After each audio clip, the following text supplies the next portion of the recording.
बैठी खिन्नायक दिवस वे गेह में थी अकेली, आके आंसू दृग युगल में थे धरा को भिगोते। आई धीरे इस सदन में पुष्प सदगंध को ले, प्रातः वाली सुपवन इसी काल वातायनों से। है पवन दूतिका। पवन दूतिका में क्या है, ध्यान से समझिए। पवन माने होता है हवा, और दूतिका का मतलब होता है दूत का काम करने वाली अर्थात स्त्री। तो पवन को स्त्रीलिंग में प्रयोग किए हैं अयोध्या सिंह उपाध्याय हरिऔध जी, और पवन को स्त्री मान के, हवा को स्त्री मान करके उसको दूत नहीं दूतिका लिखे हैं। और दूत का मतलब क्या होता है, जो संदेश को यहाँ से वहाँ पहुँचाए, कुछ यहाँ से वहाँ संदेश लेके, वो कहलाता है दूत। तो यहाँ पर दूत बनाया गया है पवन अर्थात हवा को। कहानी क्या है सुनिए। भगवान श्री कृष्ण मथुरा में चले गए, कहाँ से, वृंदावन से। जब वहाँ से चले गए, कहाँ चले गए, वृंदावन से मथुरा चले गए, और वहाँ जा करके फिर वापस लौट कर नहीं आए। तो राधा नाम की जो गोपी थी, उसने भगवान श्री कृष्ण के पास संदेश भेजा है हवा के द्वारा। क्या कहानी है सुनिए, शुरू करते हैं, ठीक है। देखिए, बैठी खिन्नायक दिवस वे गेह में थी अकेली, आके आंसू दृग युगल में थे धरा को भिगोते। आई धीरे इस सदन में पुष्प सदगंध को ले, प्रातः वाली सुपवन इसी काल वातायनों से। सुनिए, बैठी खिन्ना यक दिवस, यक दिवस माने एक दिन, बैठी माने बैठी थी, खिन्ना माने दुखी, एक दिन बैठी थी और दुखी थी। गेह में थी अकेली, और गेह माने घर, और घर में वो अकेली थी। आके आंसू दृग युगल में, दृग माने आंखें, युगल माने दोनों, दोनों आंखों में आंसू आके धरा को भिगोते थे। अर्थात आंखों से आंसू टपक करके कहाँ गिरते थे, पृथ्वी जमीन पर, धरती पर गिर रहे थे। किसकी आंखों से, राधा की आंखों से। और आई धीरे इस सदन में पुष्प सदगंध को ले, और पुष्प सदगंध फूलों की अच्छी सुगंध को लेकर के आई धीरे से। कौन आई, प्रातः वाली सुपवन, सुबह वाली अच्छी हवा, इसी काल वातायनों से, वातायन माने खिड़कियां, और उसी समय खिड़कियों से सुबह वाली हवा सुंदर सुंदर सुगंधों को लेकर के आई। कब, जब राधिका घर में अकेले दुखी बैठी हुई तब। अब सुनिए आगे। संतापों को विपुल बढ़ता देख दुखिता हो, धीरे बोली सदकुश से श्रीमती राधिकायों। प्यारी प्रातः पवन इतना क्यों मुझे है सताती, क्या तू भी है कलुषित हुई काल की क्रूरता से। कह रहे हैं कि संतापों को विपुल बढ़ता देख, अपने दुख को और ज्यादा बढ़ता हुआ देख करके दुखिता हो और दुखी हो करके धीरे बोली, धीरे से बोली। कौन, राधिका, राधा। सदुख, दुख के साथ बोली, उससे, हवा से। श्रीमती राधिकायों, अर्थात जो राधिका थी, राधा थी, वो बोलना शुरू की। किससे, हवा से। क्या बोली, प्यारी प्रातः पवन इतना, ऐ प्यारी प्रातः वाली पवन हवा, इतना क्यों मुझे तुम सताती हो बताओ। क्या तू भी है कलुषित हुई काल की क्रूरता से। काल माने होता है समय। क्या इस क्रूर समय ने तुम्हारे साथ भी कुछ वो किया था जो न होना चाहिए था। क्या इस समय ने तुमको भी दुख दिया था कि तुम आ करके मुझे भी दुख दे रही हो हवा। समझा कि नहीं आया। अब आगे देखिए, मेरे प्यारे नव जलद से कंज से नेत्र वाले, जाके आए न मधुबन से और न भेजा संदेशा। मैं रो रो के प्रिय विरह से बावली हो रही हूँ, जाके मेरी सब दुख कथा श्याम को तू सुना दे। अब देखिए, अब क्या कह रही है, हवा से राधिका कह रही हैं, मेरे प्यारे, मेरे जो प्रिय हैं, कौन, भगवान श्री। नव जलद से, नव माने नए, जलद माने बादल, जैसे कोई नया बादल पानी लेके आता है वैसे रंग वाले मेरे जो प्यारे हैं, मेरे जो प्रिय हैं, कौन, श्री कृष्ण। कंज से नेत्र वाले, और उनकी आंखें कंज जैसी, कमल कमल के फूल जैसी आंखों वाले हैं, वो सुंदर आंखों वाले। जाके आए न मधुबन से और न भेजा संदेशा। अरे गए तो गए ही, वापस आए भी नहीं और न कोई संदेशा भेजा।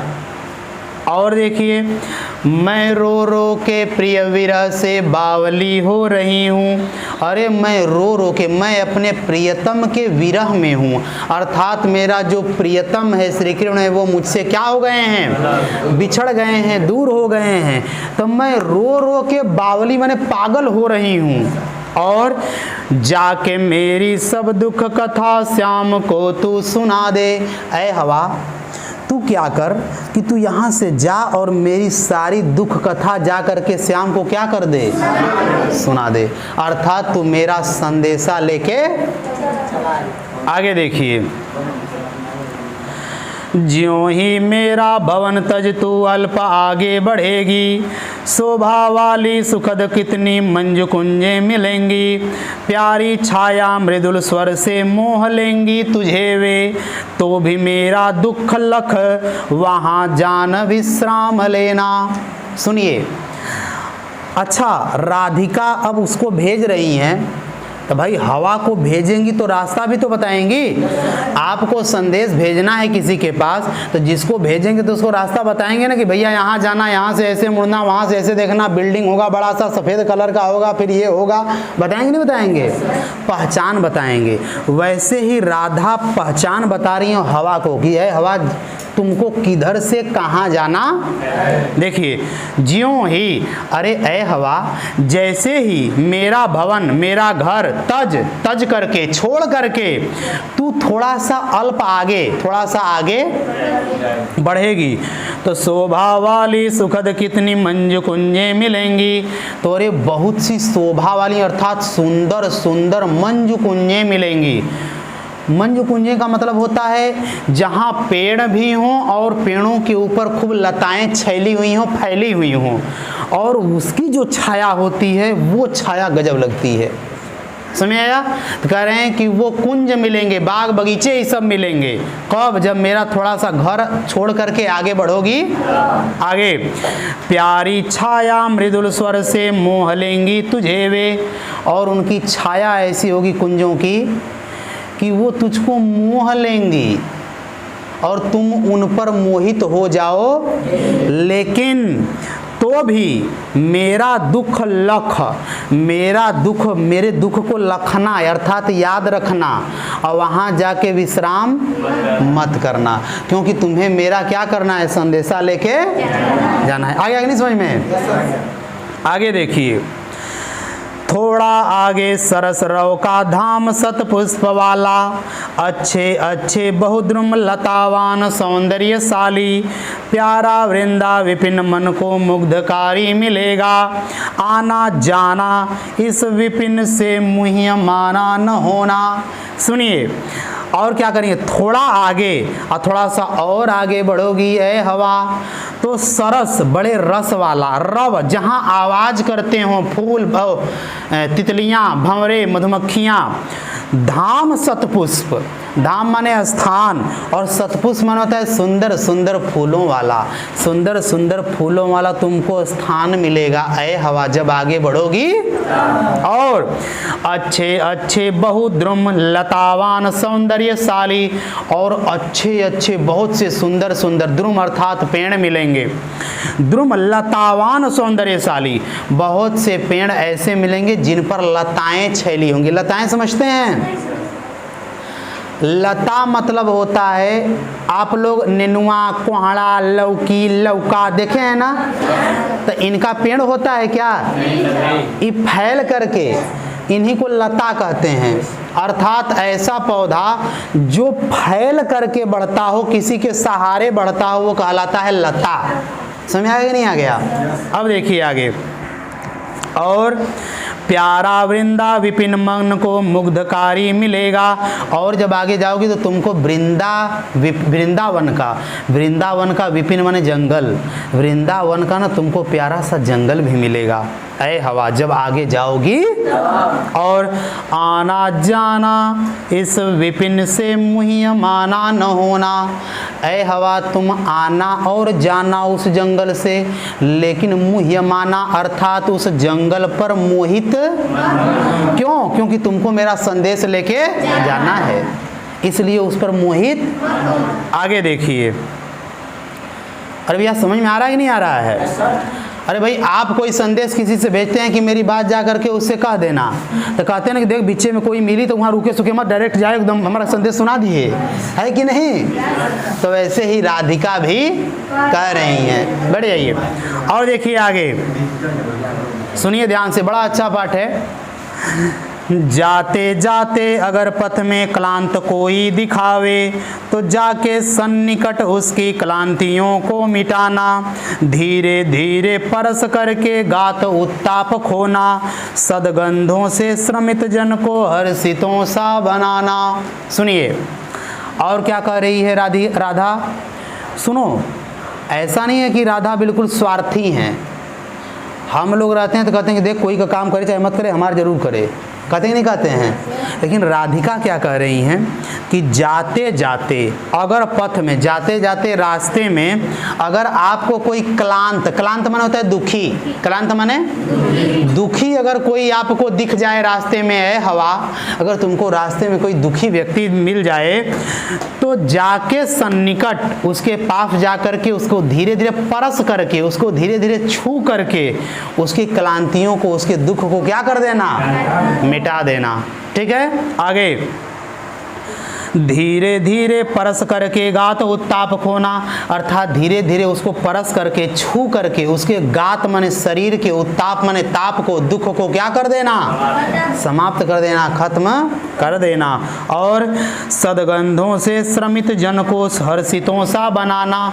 सदगंधों से, सुनिए, सदगंध समझते हैं? अच्छी सुगंध, क्योंकि भाई हवा चलेगी तो जंगल है, बाग बगीचा है, उधर से आ रही है तो सुगंध भी तो लेके आएगी। तो राधिका कह रही हैं कि जब कोई दुखी व्यक्ति मिले तो उसको अपनी सुगंध से हर्षित कर देना, खुश कर देना। ठीक है, आगे देखिए। लज्जाशीला पथिक महिला जो कहीं दृष्टि आए, होने देना विकृत वसना तो न तू सुंदरी को। जो थोड़ी भी श्रमित वह हो गोद में, गोद ले श्रांति खोना। होठों की और कमल मुख की म्लानताएं मिटाना। सुनिए ध्यान से, करें और क्या कर रही हैं राधिका कि ये हवा, अगर तुमको पथ में, रास्ते में कोई लज्जाशीला, कोई लज्जाशील, ऐसी स्त्री जो लज्जाशील हो, जो शर्माती हो, ऐसी स्त्री अगर कहीं तुमको दिख जाए तो होने देना, अर्थात उसकी वसना को, अर्थात उसके मन को, उसके शरीर को कभी तुम मैला होने मत देना। उस सुंदरी को, मन को मैला मत होने देना। क्या करना? जो थोड़ी भी श्रमित वह हो गोद ले श्रांति खोना। और तुमको लगे हवा ना कि वो थोड़ी श्रमित है, अर्थात परिश्रम करके थक गई है, तो आए हवा तुम उसको अपनी गोद में ले लेना। अर्थात चारों तरफ तुम, हवा चारों तरफ है और वो उसके बीच में, तो इसका मतलब कि वो हमको गोद में ली है। तो राधिका कह रही हैं कि ऐ हवा उसको अपनी गोद में ले लेना। और क्या करना? होठों की और कमल मुख की म्लानताएं मिटाना। होठ जो सूख रहे हों और उसके मुख जो मलिन हो गए हों तो उनके इन मलिनता को क्या कर देना, मिटा देना, दूर। अच्छा देखिए, कभी कभी हम लोग काम करते हैं, पसीना आ जाता है ना मुंह पर, लेकिन जब हवा लगती है तो पसीना सूख जाता है, चेहरा खिल जाता है। तो वही राधिका कह रही हैं कि ऐ हवा, अगर कोई महिला ऐसी दिख जाए रास्ते में, थकी हुई हो बेचारी, चेहरे पर पसीना हो, तो उसके पसीने को सुखाना और उसके कमल मुख को क्या कर देना, खिला देना, प्रसन्न कर देना। ठीक है, आगे देखिए। कोई क्लांता कृषक ललना खेत में जो दिखावे, धीरे धीरे परस उसकी क्लांतियों को मिटाना। जाता कोई जलद यदि हो व्योम में तो उसे ला छाया द्वारा सुखित करना तप्त भूतांगना को। सुनिए, कह रहे हैं, राधिका कह रही हैं और अयोध्या सिंह उपाध्याय हरिऔध कहलवा रहे हैं, क्योंकि भाई कवि तो यही हैं, ये तो कवि ने कहलवाया है राधा से हवा के लिए। तो हवा को और संदेश दे रही हैं राधा, क्या कह रही हैं कि कोई क्लांता कृषक ललना खेत में जो दिखावे, अर्थात कृषक ललना, अरे किसान का कोई बेटा अगर खेत में दिख जाए काम करता हुआ तो क्या करना, धीरे धीरे उसको छू करके उसके दुख को, क्लांति को क्या कर देना, मिटा देना। और अगर जाता कोई जलद, जलद माने बादल, जल द, जल माने जल, द माने देने वाला, तो जल देता है बादल, इसीलिए जलद पर्यायवाची किसका हो गया, बादल। अगर ऐ हवा, अगर कोई बादल इधर उधर जाता हुआ दिखाई दे ना, तो उसे लाना, ला करके क्या करना, उसकी छाया से सुख देना, सुखित कर देना, अर्थात उनको सुख देना। किनको, वो जो किसान के बेटा बेटी जो वहाँ काम कर रहे हैं खेत में, अतप्त भूतांगना को, अर्थात वहाँ पर जो जमीन जल रही है, जहाँ वो काम कर रहा है कृषक, किसान, उसको ले आकर के सुख देना, क्योंकि बादल आएगा तो वहाँ छाया होगी और तुम्हारी छाया के द्वारा वह सुखी हो जाए। आगे, जाते जाते पहुँच मथुरा धाम में उत्सुका हो, न्यारी शोभावर नगर की देखना मुग्ध होना। तू होवेगी चकित लख के मेरु से मंदिरों को, आभा वाले कलश जिनके दूसरे अर्क से हैं। सुनिए, और क्या कह रही हैं राधा कि जाते जाते पहुँच मथुरा धाम में उत्सुका हो। उत्सुक माने होता है बड़ा वो हो जाना, अधीर हो जाना। अधीर का मतलब होता है धीरज न रखना मन में, बड़े उत्सुक हो जाना कि अरे कब हम देख लें, कब हम देख लें। तो कह रही हैं कि जब तुम जाते जाते कहाँ पहुँच जाओगी, मथुरा धाम में, तो वहाँ न्यारी शोभा वर नगर की देखना मुग्ध होना। रे तो वहाँ के नगरों की शोभा देख करके तुम मुग्ध हो जाना, क्योंकि वहाँ नगर, वहाँ के जो नगर हैं वो ऐसे ऐसे हैं ही मथुरा के। और तू होवेगी, और ऐ हवा तू चकित हो जाएगी, तुमको बड़ा आश्चर्य होगा। किस बात पर, तो लख के, लख माने देख के, मेरु से मंदिरों को। अरे वहाँ मेरु माने था पहाड़, मेरु पहाड़, मेरु पर्वत, मेरु पर्वत जितना ऊंचा रहता है ना, उतने ऊंचे ऊंचे वहाँ क्या है, मंदिर हैं, और उनको देख के तुम क्या हो जाओगी, आश्चर्यचकित हो जाओगी। ये कौन कह रही हैं, किससे कह रही हैं, हवा से कह रही हैं कि जाना ऐसे ऐसे करना। और देखिए, आभा वाले कलश जिनके दूसरे अर्क से हैं। अरे उन मंदिरों के ऊपर कलश लगा हुआ है। कलश समझते हैं, लोटे के आकार का, गोल लोटे के आकार का होता है। तो कह रहे हैं कि उन मंदिरों के ऊपर ना सोने के कलश लगे हुए हैं, और सूरज की रोशनी जब उस पर पड़ती है ना, तो ऐसा इतना वो चमकते हैं कि लगता है कि दूसरा सूर्य निकल आया है। तो तुमको लगेगा कि अरे ये तो दूसरे सूर्य हैं जो मथुरा में निकल। जब मंदिरों के ऊपर कलश देखोगी ऐ हवा।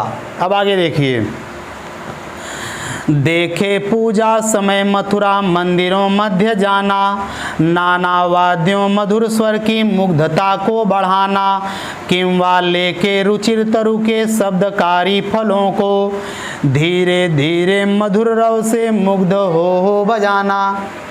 ठीक है, समझ में आया? देखिए क्या क्या कह रहे हैं। देखें पूजा समय ऐ हवा, पूजा के समय जब तुम देखोगी ना तो मंदिरों में क्या होगा, सुनिए। मथुरा मंदिरों मध्य जाना, मथुरा के मंदिरों के बीच में जाना कब, जब पूजा का समय हो जाएगा। तो क्या देखोगी, तो नाना वाद्यों, अनेक प्रकार के वहाँ बाजे रखे हुए हैं, वाद्य यंत्र। तो मधुर स्वर की मुग्धता को बढ़ाना, तो ऐ हवा वहाँ जो बाजे बज रहे होंगे ना तो उनकी ध्वनि को और थोड़ा सा मधुर बना देना। कोई भी आवाज़ कब सुनाई देती है, जब हवा रहती है, अन्यथा अगर हवा नहीं रहेगी तो मेरी आवाज़ आप तक जाएगी। अब यहाँ आंधी लगे बहने, आंधी, तो हमारी आवाज़ आपको ठीक सुनाई देगी।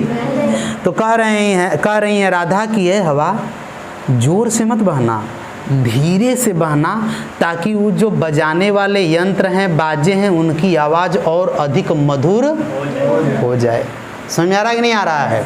आगे देखिए, किंवा लेके रुचिर तरु के शब्दकारी फलों को धीरे धीरे मधुर रव से मुग्ध हो बजाना। या फिर क्या करना, जब तुम पेड़ों के बीच में से गुजरोगी, जब हवा गुजरती है पेड़ों के बीच में से तो आवाज़ आती है, करें कि या फिर उन्हीं आवाज़ को लेके जाना और मंदिरों में धीरे धीरे मधुर आवाज़ से क्या करना, बजाना। आ गया समझ में? आगे, तू देखेगी जलद तन को जा वहीं तदगता होंगे लोने नयन उनके ज्योति उत्कीर्णकारी, मुद्रा होगी वरवदन की मूर्ति सी सौम्यता की, सीधे साधे वचन उनके सिक्त होंगे सुधा से। ध्यान से सुनिए, अब आ गई राधा इस बात पर कि जब इतना सब तुम देख लोगी तब तुमको कौन मिलेंगे, श्री कृष्ण। लेकिन अब हवा को बताएगी ना कि श्री कृष्ण कौन है। मैं संदेशा भेजी हूँ कृष्ण को सुनाने के लिए, तुम सुना के आ जाना कंस को, है कि नहीं? इसीलिए कंस को गए तब तो मारे भैया, अपने आप कैसे मर गया कंस? अरे तो गए मारे तब न जाकर राज करने लगे, तब कहाँ से हवा उनको बताएगी कंस को? यही तो बात है कि अभी गए हुए हैं, उधर से संदेश भेज रही है राधा। एक दिन का विरह भी बड़ा कठिन होता है, दूर रहना प्रेमी से अपने प्रेमिका को, इसीलिए वो पट से संदेश भेजी है, किसके माध्यम से? हवा के माध्यम से, कि ऐ हवा अरे जाके मेरा हालत सुना देना। किसको? श्री कृष्ण को। आगे देखिए, सुनिए, तो क्या कह रही है, तू देखेगी, अरे तुम देखोगी किसको? जलद तन, जलद मैंने अभी बताए थे, बादल। उनका तन माने शरीर, शरीर कैसा होगा? बादल के रंग जैसा, अर्थात सांवला। और क्या वहीं तदगता हो, जब तुम वहीं तुरंत पहुंचोगी ना तो तुमको जो तुरंत ऐसा दिखाई दे जो बादल के रंग वाला शरीर वाला हो। और कैसा हो? होंगे लोने नयन, और बड़े सुंदर नयन हों। और कैसे होंगे? और नयनों में ज्योति उत्कीर्णकारी, और नयन बड़े चमकीले होंगे, ज्योति होंगी उनकी आंखों में, ऐसे व्यक्ति। और क्या? मुद्रा, मुद्रा अर्थात उनके बैठने का दशा, बैठने की दशा कैसी होगी? वर वदन की मूर्ति सी सौम्यता की, ऐसे बैठे होंगे जैसे कि मूर्ति है, अर्थात हिलते डोलते, बिल्कुल जब बैठते हैं तो बिल्कुल शांत बैठते हैं। हम लोग बैठते हैं तो चुल चल इधर उधर करते रहते हैं, कि नहीं? लेकिन भगवान श्री कृष्ण के बारे में राधा करी है कि वो बिल्कुल सीधे बैठे होंगे, और लग रहा होगा कि क्या जैसे मूर्ति को रख दिया जाता है और मूर्ति मुस्कुरा रही है और ऐसे चुपचाप लगी हुई है, वैसे ही भगवान श्री कृष्ण भी तुमको दिखाई। और सीधे साधे वचन, और उनके वचन कैसे होंगे? वो घुमा फिरा के बात नहीं करते हैं। हाँ जाए के रहल ह त गयल ह, देखा शाम हो जाई तो देखी ला, घुमा फिरा के, है कि नहीं।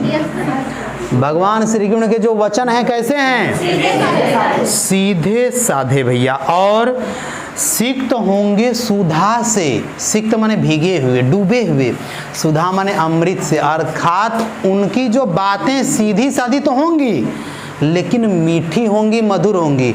यहाँ आदमी एकदम सीधा साधा बोला ना, एकदम ऐसा बोला कि छेद दे, देख करे देव के देने तो निकल यहाँ से, अरे मुझे कैसे बोला तू, नहीं प्रेम से बोला, प्रेम से हमने ना बोला वाला, समझ लिया।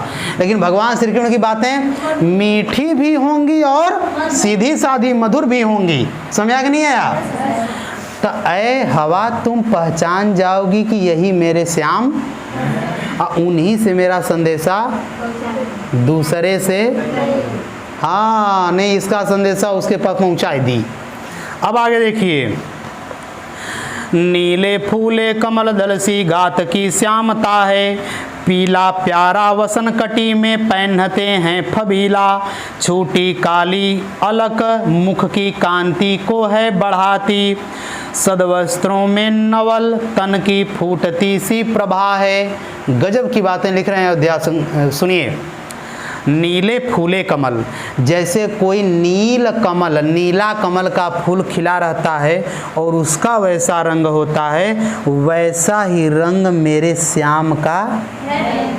और पीला प्यारा वसन, और कमर में पीला, पीले रंग का कपड़ा वो पहनते हैं, अर्थात धोती कैसी है उनकी, इसलिए भगवान श्री कृष्ण का नाम है पीताम्बर, क्योंकि भगवान श्री कृष्ण कैसा कपड़ा पहनते थे, पीला पहनते थे। तो देखिए ये बता रही है पहचान कि वो ऐसे ऐसे पहनते होंगे। और छोटी काली अलक, अलक माने होता है लट, जुल्फ, जुल्फ कहते हैं। पहले के लोग ना औरतें ही नहीं पुरुष भी बाल बड़ा बड़ा रखते थे, और जैसे औरतें सुंदर लगने के लिए लटकाए लेती हैं यहाँ तक ना, वैसे ही पुरुष भी लटकाते थे। सोचिए, अच्छा मेरी समझ में नहीं आता है, पूरा बाल बांध लेंगी, ये तने ले कैसे छूट जाला, ओकरे बदे रबड़ कम हो जाले बताओ क्या कहें भैया। हाँ सुनिए,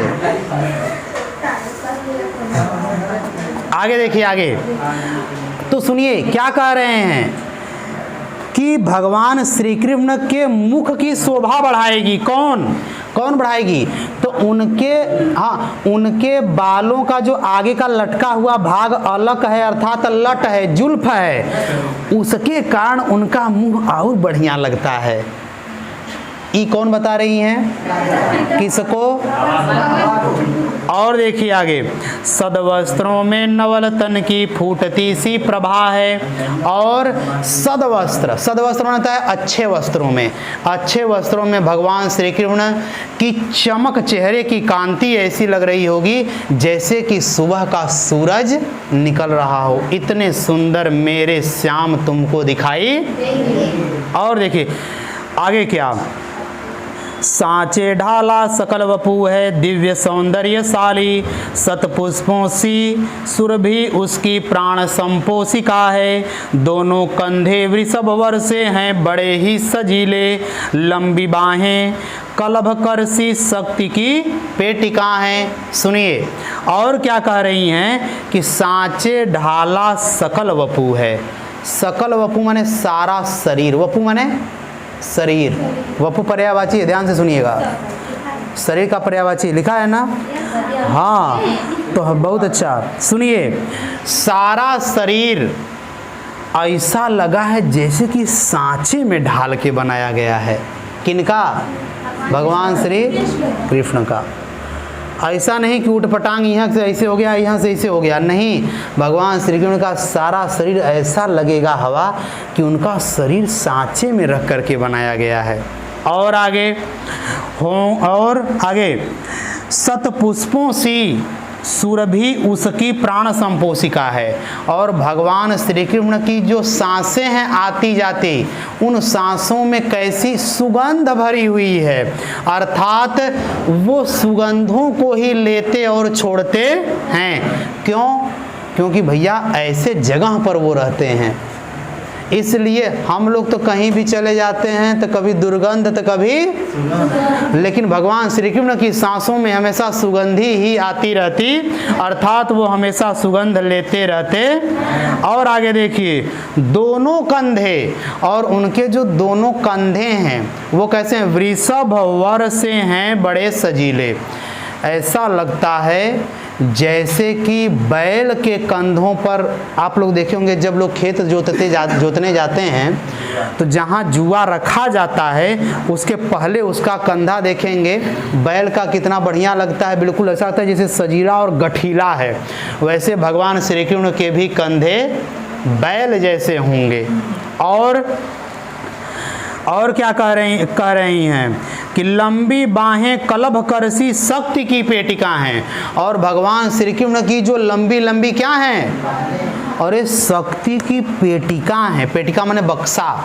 ऐसा लग रहा है कि उनके अंदर शक्तियों का वो बक्सा है, शक्तियों का भंडार है। कौन? उनकी लंबी लंबी बाहें। आगे देखिए, राजाओं सा सिर पर लसा दिव्य आपीड़ होगा, शोभा होगी उभय श्रुति में स्वर्ण के कुंडलों की, नाना रत्ना कलित भुज में मंजू के यूर होंगे, मोतीमाला लसित उनका कंबुसा कंठ होगा। सुनिए ध्यान से। और राजाओं सा सिर, और उनके सिर पर राजा जैसे मुकुट पहनते हैं, वैसे ही भगवान श्री कृष्ण के सिर पर भी क्या होगा? मुकुट होगा। दिव्य आपीड़ माने चमकता हुआ मुकुट होगा। अशोभा होगी उभय श्रुति, श्रुति माने कान, और दोनों कानों में सोने के कुंडल होंगे। किसके? किसके कानों में? ये कौन बता रहा है? किससे? ताकि हवा पहचान ले कि श्री कृष्ण यही है और इन्हीं से सब कुछ कहना है, बताना है। नाना रत्ना कलित भुज में मंजू के होंगे, और अनेक रत्नों से उनकी भुजाएं सजी होंगी। यहाँ बाजूबंद बाने होंगे, कुछ पहने होंगे भुजाओं में। और मोतीमाला, और मोतियों की माला से उनका कंठ सजा होगा, अर्थात उनके गले में कौन सी माला होगी? मोतियों की माला होगी। आगे देखिए, अब देखिए, इतना कहने के बाद राधा कह क्या रही हैं कि तेरे में है न यह गुण जो तू व्यथाएं सुनाए, व्यापारों को प्रखर मति और युक्तियों से चलाना, बैठे जो हो निज सदन में मेघ सी कांति वाले, तो चित्रों को इस भवन के ध्यान से देख जाना। ध्यान से सुनिए, राधा कह रही हैं कि तेरे में है न वह गुण। ऐ हवा, तेरे अंदर तो गुण नहीं है कि मैं कुछ कहूँगी तो मेरी बात जाके तू कह देगी, क्योंकि तेरे पास मुंह, तो मैं जानती हूँ कि तू कह नहीं सकती, लेकिन अगर कह नहीं सकती है तो कम से कम इशारा तो कर सकती हो। तो इसलिए वो कह रही है कि देखो अब तुम इशारा करना, क्योंकि तुम बोल तो पाओगी नहीं, तो क्या करना? इशारे में क्या करना? व्यापारों को, जितने भी कार्य हैं उनको अपनी मति बुद्धि से और युक्ति और उपाय से चलाना। मैं जैसे जैसे कहूँगी वैसे ही करना। कैसे करना? बैठे जो हों निज सदन में। अगर वो कहाँ बैठे हों? अपने घवन, सदन माने अगर वो अपने घर में बैठे हों, मेघ सी कांति वाले, अर्थात बादल सी चमक वाले, बादल से रंगों वाले यदि अपने घर में बैठे हों, तो क्या करना? उस घर के चित्रों को एक बार तुम ध्यान से क्या करना? देख लेना। और जब ध्यान से चित्रों को देख लोगी तब क्या करना? सुनिए आगे। जो चित्रों में विरह विधुरा का मिले चित्र कोई, तो जाके निकट उसको भाव से यूं हिलाना, प्यारे हो के चकित जिससे चित्र को और देखें, आशा है यूं सुरती हो उनको हो सकेगी हमारी। कह रही हैं राधा की ऐ हवा, जब चित्रों को देख लेना और उन चित्रों में अगर कोई ऐसी महिला का चित्र हो जो अपने पति से दूर होके और बड़ी दुखी हो, तो क्या करना, उसके पास जाना उस चित्र के और जा करके उसको हिला देना। और जब तुम उसको हिला दोगी तो क्या होगा, प्यारे होके चकित होकर के उस चित्र को देखेंगे। और जब उस चित्र को देखेंगे तो वो जान जाएंगे कि जैसे इस चित्र में ये स्त्री अपने प्रेमी से, अपने पति से दूर होकर के दुखी है, उसी प्रकार मेरे वियोग में भी कोई दूर है और इसी प्रकार दुखी है। आया समझ में? सारा भवन है ऐसे ही, चित्र पड़े हुए हैं, भगवान श्री कृष्ण बैठे हुए हैं, और एक ठो चित्र अगर ऐसे हिल जाएगा तो आप उधर आश्चर्य से नहीं देखेंगे कि अरे यार कोई नहीं हिला है, यह काहे हिला है। अब देखिए राधा उपाय बता रही हैं हवा को कि तुम कह तो पाओगी नहीं है बहन, तो ऐसा करना कि तुम जा करके चित्र को, कौन सा चित्र, जिस चित्र में कोई दुखी महिला हो। आ गया समझ में ना? आगे देखिए, जो कोई भी इस सदन में चित्र उद्यान का हो और हो प्राणी विपुल उसमें घूमते बावले से, तो जाके सन्निकट उसको और हिला के उसे भी देवात्मा को सुरति ब्रज के व्याकुलों की कराना। और क्या कह रही हैं राधा कि कोई भी, और अगर उस कमरे में जिसमें वो बैठे हों उसमें अगर कोई चित्र बगीचे का हो, उपवन का हो बगीचे का, और उसमें बहुत से जानवर इधर उधर घूमते हुए दिखाए गए हों, तो क्या करना, जाके उस चित्र को हिला देना। और जब तुम उस चित्र को हिलाओगी तो वो जो देवात्मा है, देवात्मा माने भगवान श्री, उस सुरति, उनको सुरति माने होता है ध्यान आ जाएगा, याद आ जाना, याद आ जाएगा उनको कि अरे मेरे वियोग में ऐसे ही वहाँ पर ब्रज में भी जैसे इस चित्र में जानवर व्याकुल होके इधर उधर घूम रहे हैं, वैसे ही ब्रज के लोग भी मेरे वियोग में व्याकुल होकर के, आगे कि नहीं आगे समझ में आ रहा है? आगे चलिए,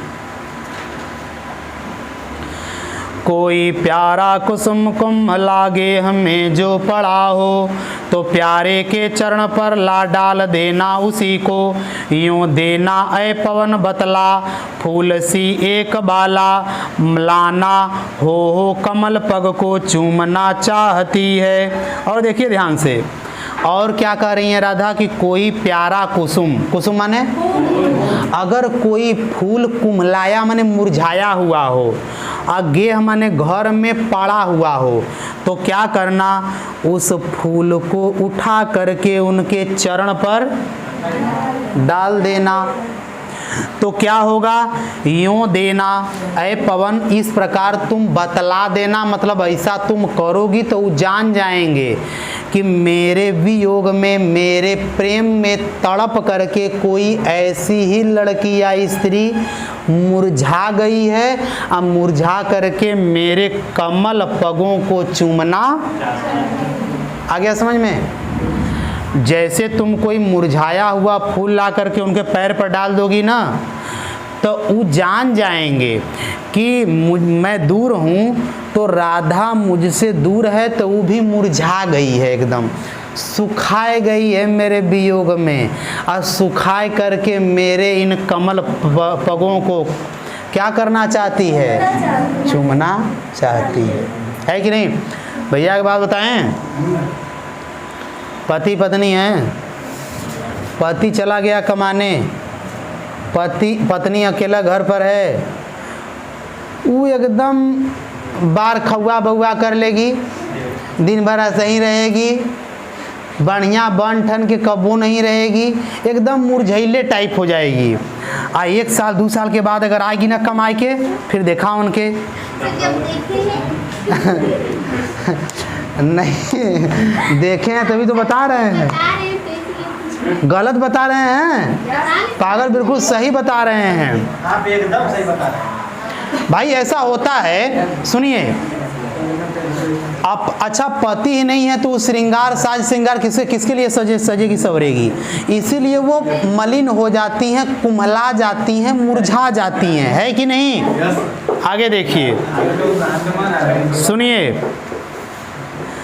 जो प्यारे मंजूपवन या वाटिका में खड़े हों, छिद्रों में जा कुणित करना वेणु साकीचकों को, यूँ होवेगी सुरति उनको सर्व गोपांगना की, जो हैं वंशी श्रवण रुचि से दीर्घ उत्कंठ होती। सुनिए, इतनी बातें तो वो बताई हैं कि अगर वो घर में रहें तो ऐसे करना, लेकिन ऐ हवा अगर वो बगीचे में हो भगवान श्री कृष्ण तब क्या करना।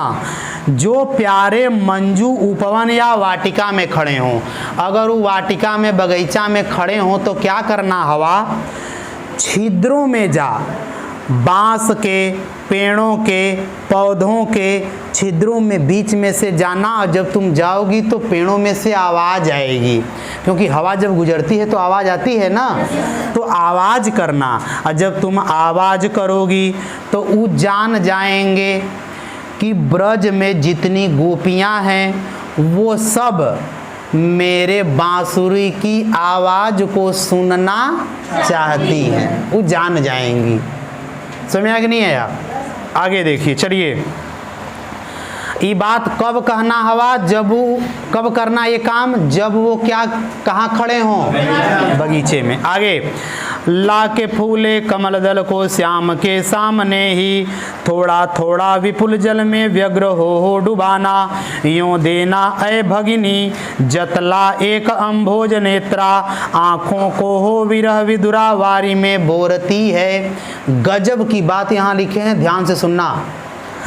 ला के फूले कमल दल को, अगर वो बगीचे में खड़े हों और उनके सामने कोई तालाब हो तो कमल के फूलों को ला करके श्याम के सामने थोड़ा थोड़ा विपुल जल में व्यग्र हो डुबाना, तो तुम बहना जोर से, तो कमल के फूल क्या होंगे, धीरे से ऐसे लौटेंगे, पानी में डूबेंगे और फिर ऊपर आ जाएंगे, फिर डूबेंगे और फिर ऊपर आ जाएंगे।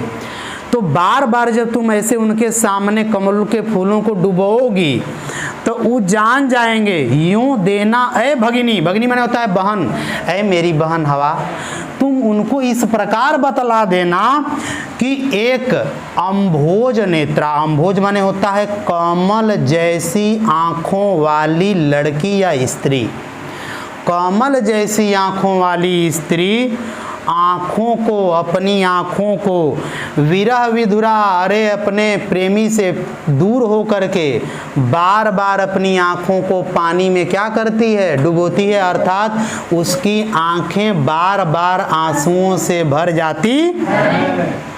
अब देखिए क्या गजब की बात है कि कमल के फूल को जब तुम डुबाओगी है हवा, तो वो जान जाएंगे कि जैसे ये कमल का फूल बार बार पानी में डूब रहा है, वैसे अपनी आंख को राधिका भी बार बार पानी में, अर्थात वो हमेशा रोती रहती है। आ गया कि नहीं आ गया समझ में।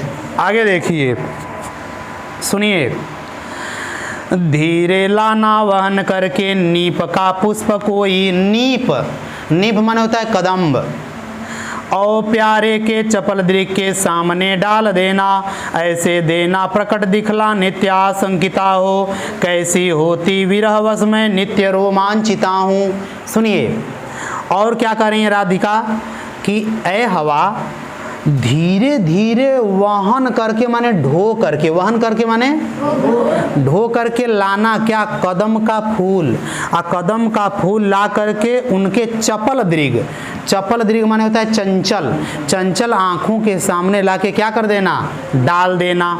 और इस प्रकार ऐसे देना प्रकट दिखला, इस प्रकार तुम इनको दिखला देना, बता देना कि नित्य आशंकिता हो, कि मैं कभी कभी आशंकित हो जाती हूँ कि अरे आज आएंगे, लगता है आज आएंगे।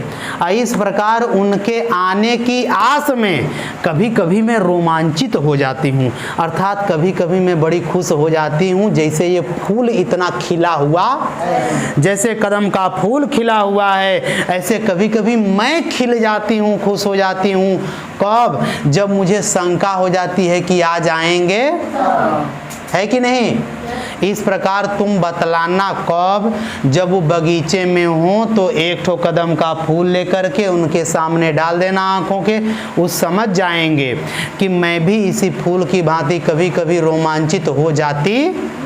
आगे अब देखिए, इतना बगीचे में था, अब कह रहे हैं आगे, देखिए क्या कह रहे हैं कि बैठे नीचे जिस विटप के श्याम होवें उसी का, कोई पत्ता निकट उनके नेत्र के ले हिलाना, यूं प्यारे को विदित करना चातुरी से दिखाना, मेरे चिंता विजित चित्त का क्लांत हो कांप जाना।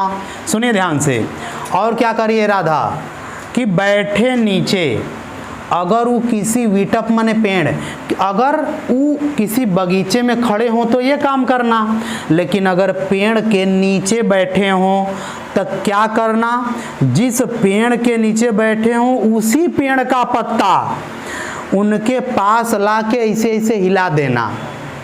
और जब तुम हिला दोगी तो क्या करना? यूं प्यारे को, मेरे जो प्यारे हैं, प्रिय हैं, उनको तुम बता देना इस प्रकार करके, और जान जाएंगे।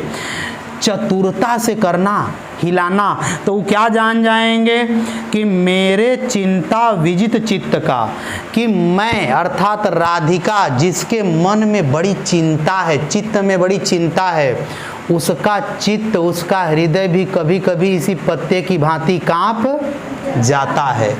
अर्थात कभी कभी मेरा हृदय कांप जाता है उनको याद करके, चिंता करके।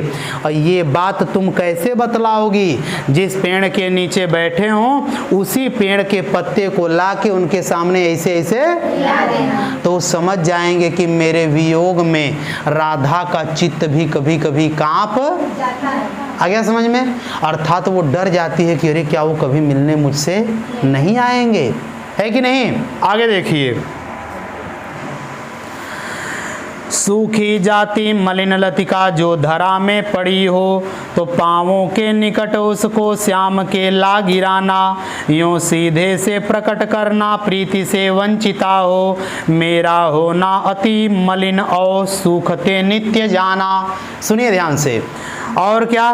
सूखी जाती मलिन लतिका, लतिका लता हम बताए थे, अगर कोई लता टूटी हुई जमीन पर पड़ी हो और वो सूख रही हो, धीरे धीरे, पूरी सूखी ना हो, धीरे धीरे सूख रही हो और जमीन पर पड़ी हो, तो क्या करना? तो उसको श्याम के पांवों के निकट ला देना। श्याम माने तो भगवान श्री कृष्ण के पांव के निकट पास में ला देना, और क्या करना? लाके गिरा देना। यूं सीधे से प्रकट करना, इस प्रकार एकदम सीधे सीधे बतला देना कि प्रीति से वंचिता हो। जैसे कोई लता टूट गई, तब टूट गई अपनी डाली से, तो इसके प्रेम से क्या हो गई? अलग न हो गई। उसी प्रकार आपके प्रेम से अलग हो करके कोई बाला अर्थात कोई राधा नाम की लड़की, स्त्री ऐसे ही सूख रही है जैसे ही लता, है कि नहीं? आया समझ में? आगे देखिए, तो वो समझ जाएंगे कि मेरे प्रेम के वियोग में कोई राधा या कोई गोपी क्या कर रही है, जैसे ही लता सूखती जा रही है वैसे ही वो भी सूखती। आगे देखिए, कोई पत्ता नवल तरु का पीत जो हो रहा हो, तो प्यारे के दृग युगल के सामने ला उसे ही, धीरे धीरे संभल रखना और उन्हें यूं बताना, पीला होना प्रबल दुख से प्रोसिता सा हमारा। और क्या कह रही हैं कि कोई पत्ता नवल तरु का, नवल माने नया, किसी नए किसी पेड़ का कोई नया पत्ता अगर पीला हो रहा हो तो क्या करना, उसको ला के उनकी आंखों के सामने डाल देना और क्या उस समय और धीरे धीरे संभल रखना, धीरे धीरे उसको रखना पत्ते को ला करके और उनको बताना मतलब वो जान जाएंगे। जब तुम उनकी आंखों के सामने रखोगी तो वो जान जाएंगे। क्या जान जाएंगे? उस पीले पत्ते को देख करके कि पीला होना प्रबल दुख से, अर्थात बहुत दुख है राधा को, और उस दुख से वो धीरे धीरे क्या होती जा रही है, पीली होती जा रही है, अर्थात उसके चेहरे का रंग क्या हो रहा है, उड़ रहा है। समझ में आया? वो समझ जाएंगे। कौन समझ जाएंगे? समझ में आया ना? अब 2 पद्य और बचे हैं, ध्यान से सुन लीजिए, फिर आपका ये पाठ। यों प्यारे को विदित करके सर्व मेरी व्यथाएं, धीरे धीरे वहन करके पाँव की धूलि लाना, थोड़ी सी भी चरण रज्जो लान देगी हमें तो, हा कैसे तो व्यथित चित्त को बोध मैं दे सकूंगी। सुनिए अब क्या कह रही हैं राधा कि यूं प्यारे को, इस प्रकार मेरे प्यारे को ये सारी मेरी दुख कथा बता के, उनको दिखा के, भाई क्योंकि अब इशारे से न बताना है तो दिखा करके क्या करना, धीरे धीरे जब वहां से लौटना ना तो उनके पाँवों की धूली लेते आना अपने साथ। कौन कह रही हैं? किससे? कि जब तुम वहाँ से लौटना आप मेरी सारी बात बता के, तो ऐसा करना मेरी बहन हवा कि उनके पाँवों की धूली लेके आ जाना, और थोड़ी सी, अगर थोड़ी सी भी चरण रज अर्थात उनके चरणों की धूल अगर तू ला के नहीं देगी तो बताओ कि मेरा दुख कैसे कम होगा। हाँ कैसे तो व्यथित चित्त को बोध मैं दे सकूंगी, तो मैं अपने इस चित्त को जो दुखी है इसको मैं कैसे मनाऊंगी। अगर तुम वहाँ से थोड़ी सी भी धूल ला दोगी तो मैं मान लूँगी कि वो धूल उनकी है, मैं उसको छू करके ये समझ लूँगी कि मैंने उनको छू लिया है। समझ नहीं आया? अरे भाई विदेश में, हाँ विदेश में कोई पति जाता है, वहाँ से कुछ भेजा है तो पत्नी के पास जब वो भेजता है ना, पति का भेजा हुआ एक एक सामान है, आदमी हमरे आदमी का है दा देखा तो कितना सुघर रुमाल भेजले हूँ, ऐसे कबो मुँह ना पोछब, है कि नहीं? ये सब देखते हैं भैया, पढ़ते हैं किताबें। यही तो कहता हूँ मैं कि यदि किताबें पढ़ोगे तो तुमको हर जानकारी मिलेगी, लेकिन किताब कभी पढ़ोगे नहीं। पढ़ने से क्या होगा? ये जानकारी किताब का नाम तुमको नहीं पता है बच्चा। जिस दिन तुम इन किताबों को पढ़ोगे, सूरदास, रसखान दास, विद्यापति को और घनानंद जैसे कवियों को पढ़ोगे ना, तो तुमको लगेगा कि इन लोगों ने क्या क्या लिखा है, एक एक बात तक लिखे हैं। समझ आ नहीं आया?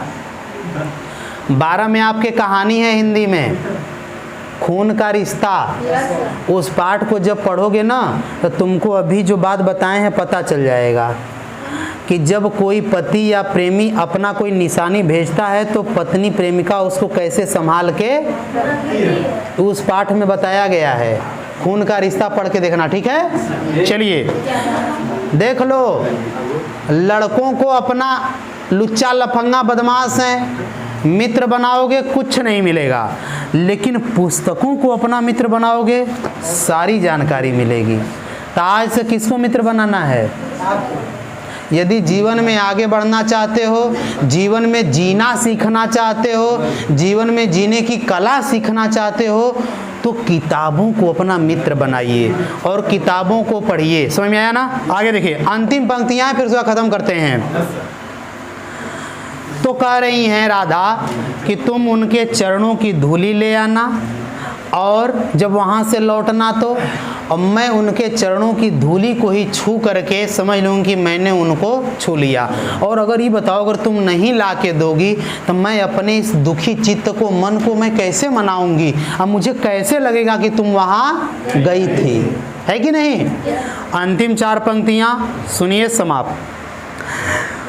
पूरी होवे न यदि तुझसे अन्य बातें हमारी, तो तू मेरी विनय इतनी मान ले और चली जा, छू के प्यारे कमल पग को प्यार के साथ आ जा, जी जाऊंगी हृदय तल में मैं तुझी को लगा के। सुनिए ध्यान से, इतनी बातें कहने के बाद अंत में कह रही हैं राधा कि पूरी होवें न यदि तुझसे अन्य बातें हमारी। अय हवा, मैं जितनी बात कही हूँ अब तक, अगर वो कोई भी बात तुमसे पूरी न हो अर्थात तुम न कर सको तो क्या करना, तू तो मेरी विनय इतनी सुन ले, मेरी इतनी विनय सुन ले कि मान ले और चली जा।